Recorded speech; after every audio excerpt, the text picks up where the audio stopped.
अहम खबर आपको दें, इस्लामाबाद और पेशावर में जलजले के झटके महसूस किए गए हैं। अहम खबर आपको दे रहे हैं, इस्लामाबाद और पेशावर में जलजले के झटके महसूस किए गए हैं। सवाबी नौशहरा में भी जलजले के झटके महसूस किए गए हैं। सवात शांगला बोनेर नौशहरा में भी जलजले के झटके महसूस किए गए हैं। इस्लामाबाद और पेशावर में जलजले के झटके महसूस किए गए हैं। अभी तक की इतलात के मुताबिक ज़लज़ले के झटके इन इलाकों में महसूस किए गए हैं, लेकिन इनका मरकज़ क्या था, कितनी शिद्दत थी ज़लज़ले की, ये भी मालूम नहीं हो सका। जैसे ही ज़लज़ले के झटके महसूस किए गए, लोग घरों से, दफातर से बाहर निकल आए।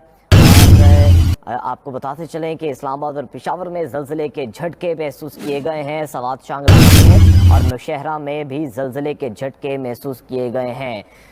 कलमा तैयबा का विर्द करते हुए लोग जो हैं वो घरों से और दफातर से बाहर निकले हैं जैसे ही ज़लज़ले के झटके महसूस किए गए हैं। इस्लामाबाद और पेशावर में ज़लज़ले के झटके महसूस किए गए हैं। सवात शांगला बोनेर और नौशहरा में भी ज़लज़ले के झटके महसूस किए गए हैं। अब तक की इतलात के मुताबिक मालाकंड, सवाबी नौशहरा, इस्लामाबाद, पेशावर, इन इलाकों में जो है वो ज़लज़ले के झटके महसूस किए गए हैं।